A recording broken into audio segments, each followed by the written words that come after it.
చేరుకోకుండా, దయాల దేశానికి చేరుకోకుండా మాయా రూపంలో అడ్డుపడుతుంటాడు. ఈ మాయ మనకు అడ్డు వచ్చేసరికి మనం ఈ ప్రపంచమే సర్వస్వం అనుకుంటాం. అదే మహారాజ్ చెప్తున్నాడు. అదే ఈ అన్వేషణ అయితే, ఎప్పుడైతే అన్వేషణ లేకుండా ఉంటే ఏమవుతుంది, ఈ ప్రపంచంలో ఇదే సర్వస్వం అనుకుంటాం, ఇందులోనే చిక్కుబడి ఉంటాం. ఇందులోనే భగవంతుడు ఎవరనే అన్వేషణనే ఉండదు. ఎప్పుడు వస్తుంది? సత్సంగానికి పోతే వస్తుంది.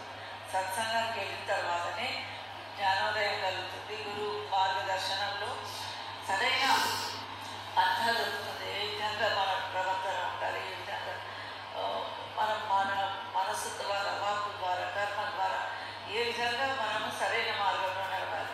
మహారాజు ఏం చెప్తాడు? శుభ సంకల్పం ఎప్పటికీ ఎల్లవేళలా శుభ సంకల్పమే చేస్తుంటారు. శుభ సంకల్పం మనసు లోపల ఎటువంటి ఆలోచన విచారాలు, చెడు ఆలోచన విచారాలు రాకూడదు.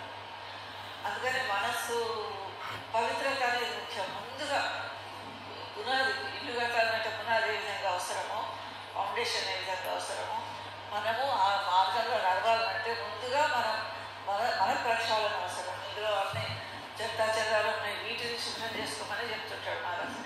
సత్సంగానికి వచ్చినా కూడా, గురువు దగ్గరికి వచ్చినాక కూడా ఈ మనసు లోపల నుంచి ఇవన్నీ పోవు. ఒక్కరోజు ఏమి పోవు. మెల్లమెల్లగా వస్తుంటే కొన్ని సంవత్సరాలు పడుతుంది. ఒకనాటికి ఎవరికి ఏమీ దొరకదు, ఏమీ రాదు. మహారాజు ఎన్ని భగవంతుడిని మానవ శరీరంలో దర్శించుకోవాలని ఎన్నో చిన్నప్పటి నుంచి అన్వేషణ చేస్తుంటే ఈశ్వరుడు ఎవరు, ఎక్కడున్నారు, అదే మాట అదే అంటాడు. మా ప్రతి మనమందరం కూడా మనం ఇదే ఆలోచన చేస్తున్నారు. నేను ఎక్కడి నుంచి వచ్చినా, ఎక్కడికి పోయేది ఉన్నది, ఎక్కడికి పోతాను, దీనికోసం ఏం చేయాలి? మనకు మార్గదర్శనం చేసేది ఎవరు? గురువు ఎవరు? ఎవరికైతే గురువు, సరైన గురువు దొరికి సరైన మార్గదర్శనం చేస్తున్నాడు అటువంటి జీవి అదృష్టవంతుడు. లేకపోతే ఎటువంటి అట్టే పోతాం.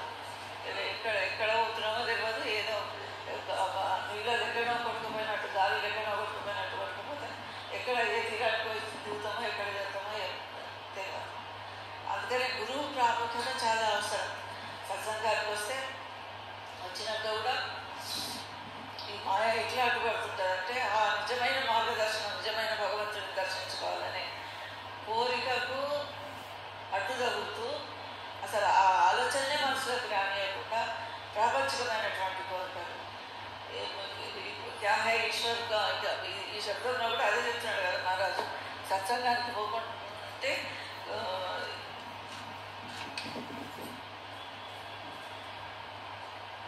जितनी जल्दी हो सके संगत करो जिसको सत्संगत नहीं आपत विपत सहता वही. సత్సంగం దొరకకపోతే ఆపద విపదలు తప్పవు. సత్సంగం దొరికినా కూడా తప్పవు.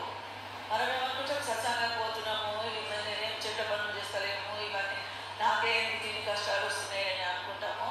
కానీ ఇది ఇప్పటికీ కాదు. సచ్చిత కర్మలు మనకి బాధ ఉన్నాయి. ఆ బాధ వాటి బ్యాలెన్స్ అనుభవించేటప్పుడు ప్రస్తుతం అనుభవిస్తున్నాం. పాత కర్మలను ఇప్పుడు అనుభవిస్తున్నాం. సచ్చిత కర్మలు, ప్రారంభ కర్మలు ఏంటి? ఇప్పుడు చాలా అవి మన చేతిలో ఉండవు. మన చేతిలో ఉన్నాయంటే ఇప్పుడు క్రియమాణ కర్మలు, వర్తమానము ప్రస్తుతం చేస్తున్నవి మన చేతిలో ఉన్నాయి. అందుకని ఇప్పుడైనా కనీసం మంచి పనులు చేయాలి, మంచి ఆలోచనలు చేయాలి, గురు సాంగత్యం చేయాలి. గురు సాంగత్యంలోకి వెళ్ళిన తర్వాత ఆ నియమాలు కొన్ని ఉంటాయి. గురువు దగ్గరికి వెళ్ళేటప్పుడు నియమాలు కొన్ని ఉంటాయి. మొట్టమొదటిది సత్యభాషణం, అబద్ధాలు మాట్లాడకూడదు, అన్యాయం చేయకూడదు. మహారాజు ఏం చెప్తాడు? ఎవరి మోసం చేయదు. జో ఠగేగా వైఠగా జాయేగా నిస్సందేహా. ఎవరైనా మోసం చేస్తే మళ్ళీ మనం మోసగించబడతాం. అది నిశ్చితం, అది తప్పదు. కనుకనే ముందే ఏమని కోరుతున్నాడు కదా, ఈ శబ్దం ఆ శబ్దాలు లేకపోతే ఇంకో శబ్దంలో సత్సంగ వచనిస్తున్నాయి ఎందుకు సత్సంగ వచనాల ప్రాముఖ్యత ఏమన్నది? సత్సంగ వచన సునాయి మేరే సద్గురు ప్యారే బిన సత్సంగ వివేక న హోయి बिन सत्संग विवेक न होई सच्चा पंथ लखाइए मेरे सतगुरु प्यारे सत्संग वचन सुना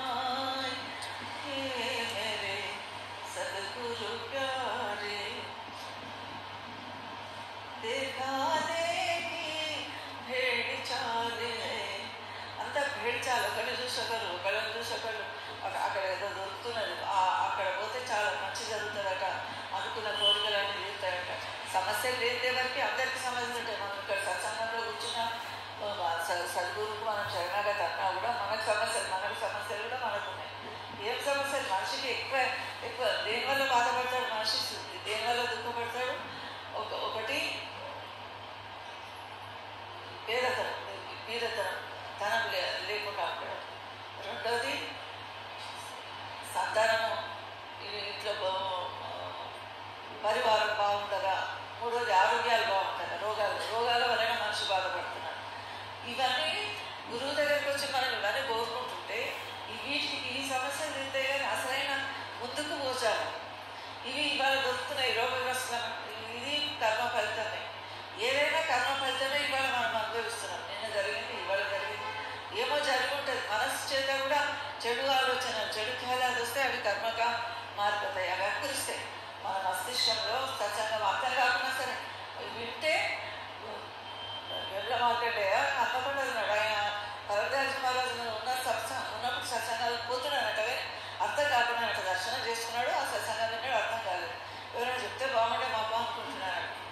తర్వాత చాలా కాలానికి 95లో కరీంనగర్లో గురు పూర్ణిమ సత్సంగం పోయింది. అక్కడ సత్సంగ సుధాలు కనిపించినాయట. కనిపించేసరికి చూసి ఒకటి కొనుక్కొని పోయినట్టు చూద్దాం ఏమున్నది అని చూసేసరికి మహారాజు సత్సంగం. అప్పుడు అంటున్నాడు, నేను అప్పుడు విన్నప్పుడు నాకు కొన్ని మైండ్లో ఉన్నాయి పదాలు, అవి ఇప్పుడు నాకు అర్థమవుతున్నాయి అని. అంటే అది ఎప్పటికీ కూడా ఒకసారి ఆ మైండ్లో మన మనస్సు లోపల, మేధస్సు లోపల సద్గురు వచనాలు అర్థమైనా కాకుండా లోపల ఉంటే అవి ఏదో ఒక నాటికి అంకురిస్తాయి, అది ఏదో ఒక నాటికి పనిచేస్తాయి. కాదని కాదు, వేస్ట్ ఏది కాదు. మన ఆయన పురందయాలు ఫోన్ చేశాడు. పుస్తకాలు అన్నట్టు దాదాజీ పుస్తకాలను కొన్ని మన తెలుగు ట్రాన్స్లేషన్లను ఆన్లైన్లో పెట్టాను. ఆన్లైన్లో పెడితే ఆస్ట్రేలియా నుంచి, కెనడా నుంచి, ఎక్కడ నుంచో కొంతమంది ఫోన్ చేసి మాకు పుస్తకాలు కావాలని అడుగుతున్నారు.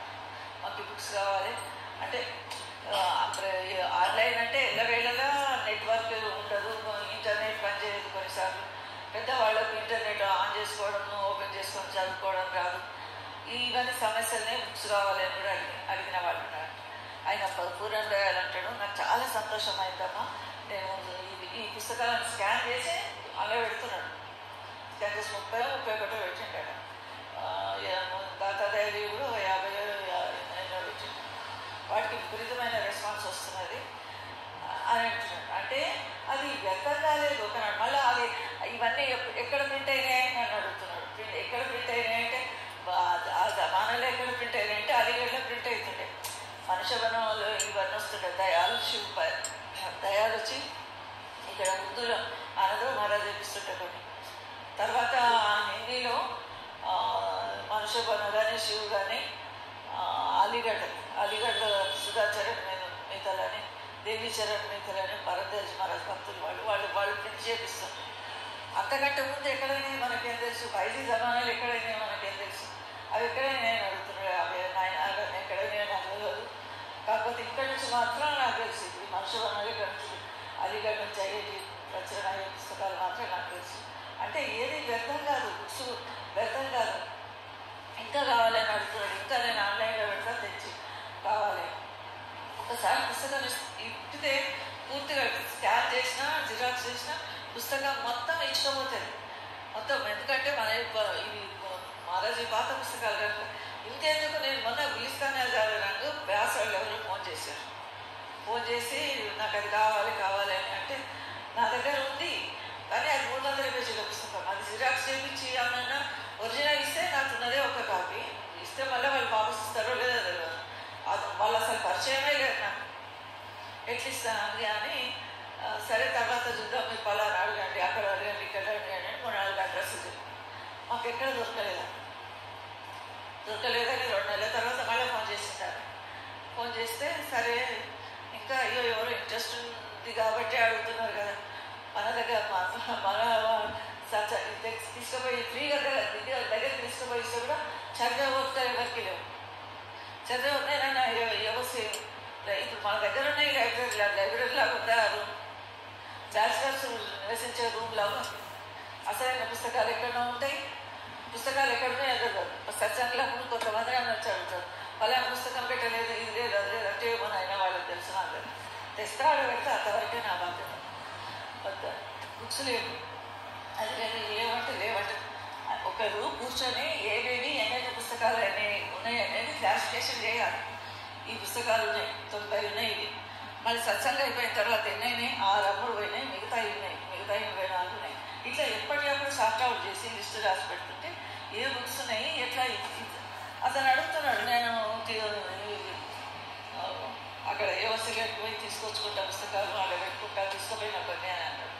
ఇంకెక్కడ దొరుకుతాయి అంటున్నాడు. ఇంకెక్కడ అంటే ఢిల్లీ గిరిముగా మహారాజ్ది పీతంపురాలో ఉంటాయి మానవ ప్రచార సభ, అక్కడ కూడా చాలా పుస్తకాలు నేను చూసినాను. అక్కడ ధామ్లో ఉన్నాయని అడిగింది, ధామ్లో మటుకు ఏం లేవు. ధామ్కు నేను చాలాసార్లు పోయినా, చాలాసార్లు చూసినా, ధామ్లో మటుకు ఏమీ లేవు. అక్కడ కూడా ఎందుకంటే గరికి మురిగి దాల్ ఖరాబ్ అనేటట్టు మన ఇంటి ఏదో పెరటి చెట్టు లాగా అక్కడ దాతాదాయాలంటే మా తాతాదాయాలే కదా అని అక్కడ వాళ్ళకి పెద్ద కేర్లు. అది ఏదైనా పుస్తకం ఇలా తెలిసిన వాళ్ళకే తెలుస్తుంది. అందరికి ఈశ్వరే మహారాజు అంటున్నాయి వీళ్ళని కొంతమందిని ఉద్దేశించి వాళ్ళకే తెలుస్తుందమ్మో పుస్తకాల విలువ చదువుకున్న వాళ్ళకి తెలుస్తుంది అన్న. ఆ విధంగా ఎందుకంటే పుస్తకమే ఇప్పుడు నోట్తో చెప్పేటి అన్నీ ఇప్పుడు గాలికి వెళ్ళిపోతాయి. ఏమన్నా ఉన్నాయా, విలువ ఉన్నాయా, మన మాటలు ఇప్పుడు వింటున్నాం. ఏదో మరి ఈ మధ్యలో ఇప్పుడు మొన్న గురుమా వాళ్ళది అది వచ్చింది రికార్డు వింటున్నాం. అంతకంటే పరంతేజీ మహారాజు కూడా చేస్తుంది, రికార్డు చేస్తుంది, క్యాసెట్లో చేస్తుంది. అంతకుముందు దాతాదాయల వాయిస్ ఎట్లున్నదో మనకు తెలుసా, తెలియదు. కానీ దాతాదాయలు ఏమంటాడు, నన్ను ఎవరో అడిగారు, హుజూర్ మీ తర్వాత మాకు ఎవరు దారి చూపించారంటే నా సాహిత్యంతో అండి, అందులో నేను దర్శనం ఇస్తా అంటాడు. దర్శనం ఒప్పి ఆ పునర్దయాలు అదే అంటున్నాడు ఆయన అన్నట. వ్యాసి పుస్తకాలు, ఆగ్రా పుస్తకాలు, రాధాస్వామి అన్నీ చూసిండట ఆయన. అందులో ఆన్లైన్లో చూస్తే ఎక్కువ లేనేలేవట, అన్నీ ఎన్నున్నా దాతాదాయాలే కనబడుతున్నాయి. మనం దాతాదాయాలకి ఇంత వాల్యూ ఉన్నది, ఇంతగానో పుస్తకాలు రాసాకమ్మా, వేరే వాళ్ళ దగ్గర ఇంత లేవంటే అది రాస్తే గురు పరంపర అందరు రాయడం లేదు. ఇప్పుడు హుజూర్ మహారాజ్, స్వామీజీ మహారాజ్ చెప్పినాయి, నోటికి చెప్పినాయి, శిష్యులు రాసినట్టు సార్వసండి వచ్చినాయి 2-3 చందు బంధు అది వచ్చింది. తర్వాత గద్యం వచ్చింది, పద్యం వచ్చింది, సార్వచంద్ పోతి. తర్వాత హుజూర్ మహారాజ్ పుస్తకాలు వచ్చినాయి, ప్రేమ్ బాణి వచ్చింది, ప్రేమ్ బాణి 6 భాగాలు, ప్రేమ్ పత్ర 5 భాగాలు ఉన్నది. ఇంకా కొన్ని ఉన్నాయి, ఈయన రాసినాయి, హుజూర్ మహారాజ్ రాసినాయి, చాలా పుస్తకాలు ఉన్నాయి. కానీ తర్వాత తరాలు వాళ్ళు ఒక్కొక్కటి 2-2, 4 ఉన్నాయి, ఎక్కువ లేవు. అదే మాట్లాడుతున్నాడు, లేవు దాతాదాయాలే చాలా ఉన్నాయి అంటే దాతాదాయాలకు తన సద్గురువు యొక్క సంపూర్ణ అనుగ్రహం ఉన్నది. తుమ్ క్లాసికల్, ఈయన క్లాసికల్ రైటర్ అని పరిచయం చేశాను. తుమ్ షహద్కి మక్కి వనం హుజూర్ మహారాజ్ చెప్పిన దాతాదాయాలు. అందుకని దాతాదాయాల పేరు ఎవరికి తెలియదు అంటే ఏం చేస్తున్నాయో తెలియదు అంటే ఆ శాఖ. స్వామీజీ మహారాజ్ తర్వాత హుజూర్ మహారాజుకు ప్రధానమైన శిష్యులు పండిట్ బ్రహ్మశంకర్ మిశ్రా, దాతాదాయాల మహారాజ్ కేవలం జీవితంలో 3 సార్లు దర్శనం చేసుకున్నాడు తన గురువుకు. ఆ తర్వాత మళ్ళా పోలేదు. ఎందుకంటే ఈయనకేం పనిచ్చాడు, నువ్వు ప్రసారకారు అని చెప్పాడు. సంతమత ఈయన సంతమతానికి వ్యాసనం వంటి వాడు. ఈయన కఠినమైనటువంటి సంతమత ప్రబోధాలను, శిక్షణలను సులువైన ఈజీ మెథడ్లో ఈయన పబ్లిక్కి అందిస్తాడు, సత్సంగీలకు అందిస్తాడు అని సద్గురువు చెప్పాడు. కనుక ఈయన ఆ పనిలో నిమగ్నం అయ్యాడు, ఇంకా మళ్ళా పోలేదు ఆగ్రాకు. అందుకని అక్కడ వాళ్ళకి దాతాదాయాలు, శివరత్నాలు మహారాజ్ అంటే ఎవరో తెలియదు. దానిలో కూడా చాలామందికి అంటే ఇప్పటి జనరేషన్కు చాలామందికి దాతాదాయాలు రాసిన కూడా తెలియదు అక్కడ చుట్టుపక్కల వాడు. అక్కడ ఇంటర్మీడియట్ కాలేజ్ ఉంది, మొన్న ఆయన ఎవరు గురూజీ, మాస్వాడ గురు ఆచార్య ఉన్నాడు, విఠలరావు గురూజీ, ఆయన పోయి వచ్చిండట. 9 రోజులు అక్కడ ఉన్నాడట ధామ్లో. ఆయన అంటాడు, ఆయన కూడా పుస్తకాలు ఏంటంటే ధామ్లో ఉన్నా కూడా ఇంటర్మీడియట్ కాలేజ్ కూడా తెలియదు ఆయన. ధామ్కు పక్కకి దగ్గరలోనే ఒక 10-15 నిమిషాలు వాకి అక్కడ మహర్షి శివరత్నాలు ఇంటర్మీడియట్ కాలేజ్ అని అంటారు. ఆ ఇంటర్మీడియట్ కాలేజ్ పెద్దది చాలా ఖాళీ ప్లేస్. ఆ కాలంలో ఏమున్నది, ఆ ఇంటర్మీడియట్ కాలేజ్ లోపల రూమ్లు ఉన్నాయి చాలా. అన్ని రూమ్లకు చాలా రూమ్లకు హైదరాబాద్ వాళ్ళు డొనేట్ చేసిన రాసి పెట్టున్నాయి ఫలకం. ఇప్పుడు ఎట్లా రాశారు అట్లా చిన్న చిన్న ఈ బోర్డులు ఉన్నాయి. హైదరాబాద్ వాళ్ళు ఈ రూమ్ కట్టించారు అని రాస్తున్నాయి. ఎక్కడ దాని పక్కకు ఇంటర్మీడియట్ కాలేజ్లో. అంటే ఆనాటి నుంచి కూడా మన వాళ్ళు పోతున్నారు వస్తున్నారు కనుకనే మనకు వ్యాపించింది. ఇక్కడ ఎవరు బైజీ మహారాజ్ వల్ల, ఆనందరావు మహారాజ్ వల్ల సాహిత్యము. ఆనందరావు మహారాజ్కి ఒక డ్రీమ్, ఒక కళ. తన సద్గురువు, ఎవరి గురువు మీద వాళ్ళకి ప్రేమ ఉంటుంది. మనం ఎవరి దగ్గర నామదానం తీసుకున్నామో లేదంటే ఎవరి స్మరణ చేస్తున్నామో ఆ గురువు మీద విపరీతం, అందరి మీద ఉండదని కాదు, అందరి మీద ఉంటుంది కానీ ఆ ప్రత్యేకమైన గురువు మీద ఎక్కువ ప్రేమ ఉంటుంది. ఆయన తన మహారాజ్ ఏమంటుండే ఆనందరావు మహారాజ్, తన గురువు సాహిత్యము ఇంటింటికి అందాలి. తెలుగు వాళ్ళు అక్కడ ఇప్పుడంతా ఇప్పుడు హుజూరాబాద్లో కానీ బాన్స్వాడలో కానీ పాత తరం అంతా తగ్గిపోయింది. కొత్త వాళ్ళు వస్తున్నారు. ఎవరికి ఓపికలు లేవు, ఎవరికి తీరికలు లేవు, ఎవరికి చదివేది. కానీ ఇది వృధా కాదు. 50 ఏళ్ల క్రింద మహారాజు వాయిజీ ఇది ఎవరు చదువుతారు, ఎందుకు ఇది వృధా, waste of the time, waste of the money అని అనుకుంటే ఇవాళ మనకు అది అందేది కాదు. ఇప్పుడు కూడా అది అందుకున్న వాళ్ళకే దొరుకుతున్నది. అది పుస్తకం ఎవరైతే వాల్యూ ఇస్తున్నారో వాళ్ళకే అర్థమవుతున్నది చదువుకుంటేనే. ఎందుకంటే ఈ మాటలు వెళ్ళిపోతాయి. ఇక్కడ చెప్పిన సగం మర్చిపోతాం, 4 రోజులైతే అన్ని మారిపోతాయి. కానీ పుస్తకంలో వల్ల నిక్షిప్తం అయి ఉంటే, మరి అన్నమాచార్యులు కీర్తనలు 32,000 కీర్తనలు రాస్తే ఆనాటి రాజు ఏం చేసినట్టు రాగి రేకుల మీద రాయించాడు. ఎందుకు దానికి శాశ్వతత్వం కల్పించాలి. అదే ఆయన తాటాకు తాటాకుల మీద రాస్తానో, పేపర్ల మీద రాస్తానో, ఈ నెలలకి బ్రౌన్గా అయిపోయి. ఇప్పుడు కూడా అంతే, స్కాన్ చేసినప్పుడు అంటే అంత బ్రౌన్ అయిపోయి పేజీలంతా తుమ్మంతా ముక్కులో పోతున్నారు అమ్మ అంటున్నారు. మొన్న గులిస్తాను అదే ఆమె కోసం నేను జిరాక్స్ చేపిస్తే మొత్తము పుస్తకం మొత్తం ఇచ్చుకోపోయింది. ఇప్పుడు దాన్ని బైండింగ్ చేయాలంటే కూడా వీలు కాదంత శిథిలంగా తయారయ్యింది. ఎవరిని అడుగుతాం ఇప్పుడు? మళ్ళీ ఎక్కడ కాపీలు లేవు. ఈ ప్రింట్ చేసేది హుషార్పూర్లో, ఎక్కడ లేవు కాపీలు.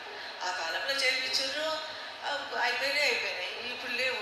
ఇప్పుడు దాన్ని ఇచ్చుకోపోయి ఇప్పుడు ఇవ్వాలంటే కూడా అది కూడా ఒక బాధ. ఒక బుక్ మనం స్కానింగ్ ఇస్తే, జిరాక్స్కి ఇస్తే అది మళ్ళీ శిథిలం అయిపోతుంది, మళ్ళీ రాదు. కనుక ఏం అవసరం దాన్ని రీప్రింట్ అయినా చేయించుకోవాలి. లేదంటే దానిని ఈయన స్కాన్ చేసి ఆన్లైన్లో పెడుతున్నాడు.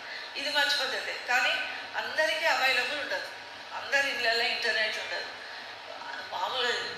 మామూలుగా పుస్తకం అయితేనేమో 10th ఇంటర్మీడియట్ చదివిన హౌస్ వైఫ్స్ అయినా ఎవరైనా ఇంట్లో చదువుకోగలుగుతారు.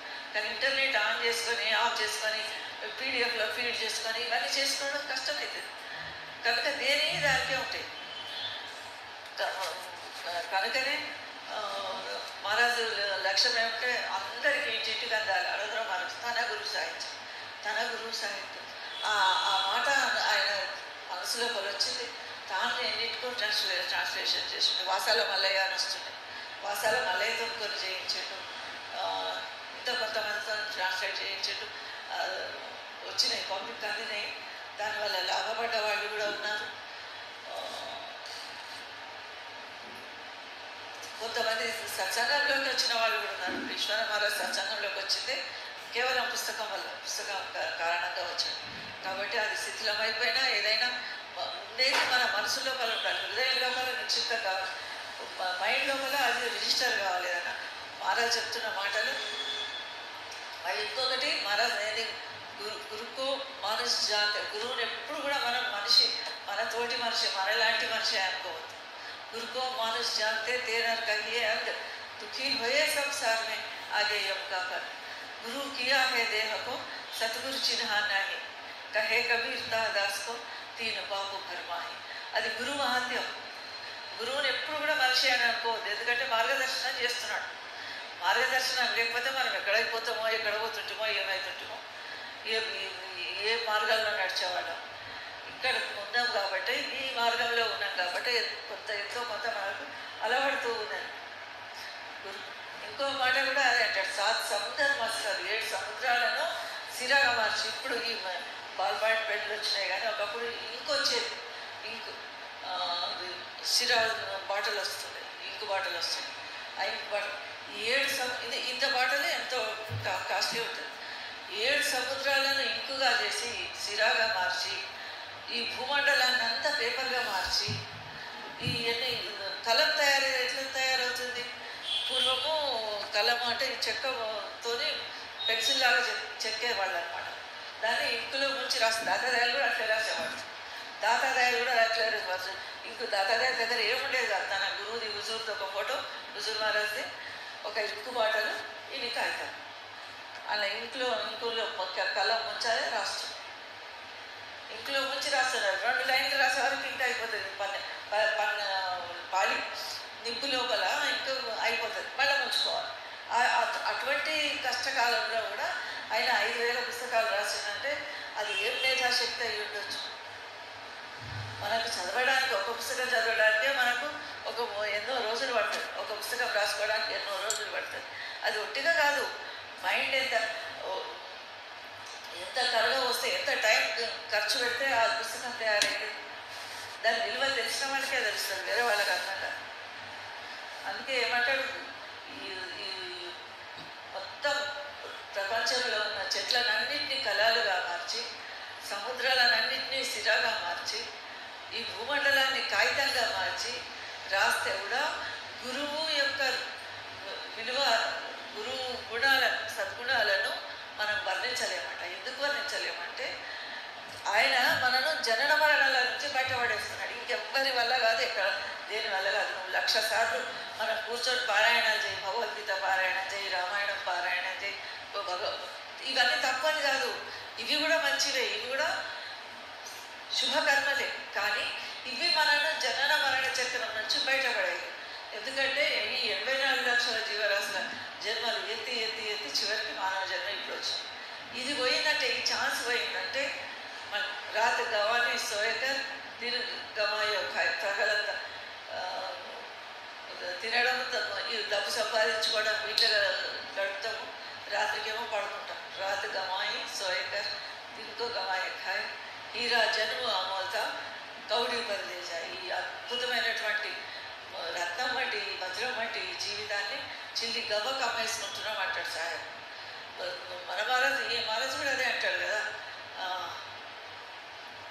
దాతాదాయాలు కూడా ఖాన దినుకో రాతుకో సో రహనా తేరా काम है पशु योनि में पशु जो कर रहा है कल्पना आके सत्संगत में ले अपनी जन्म को तू बना त्याग दुर्मति दुर्गति तुझदाई और भी ना बना आके सत्संगत मिले देह नर की पाके क्या करने लगा है भूल कर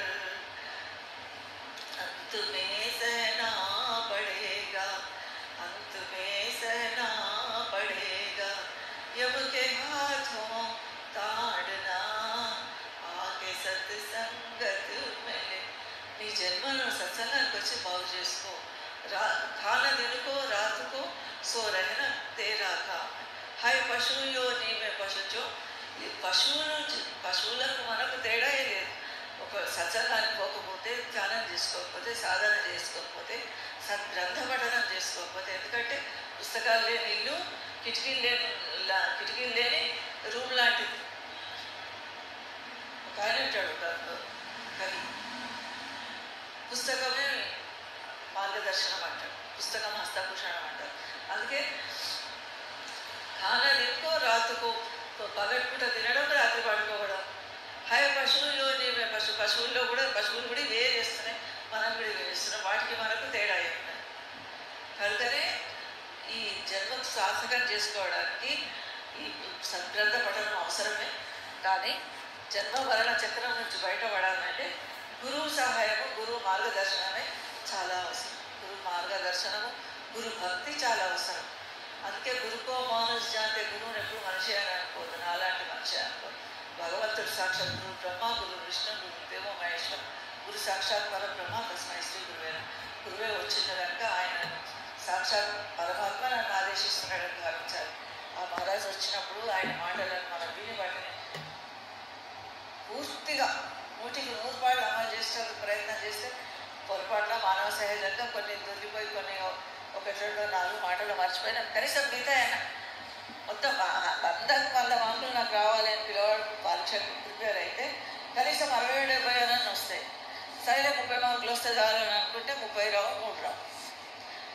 అందుకనే మనము సద్గురు శరణం పొంది ఆయన రక్షణలో ఉండి ఆయన చెప్పిన మార్గదర్శనంలో నడుచుకుందాము. అందుకోసం ప్రయత్నం చేద్దాము. అందరికీ రాధాస్వామి.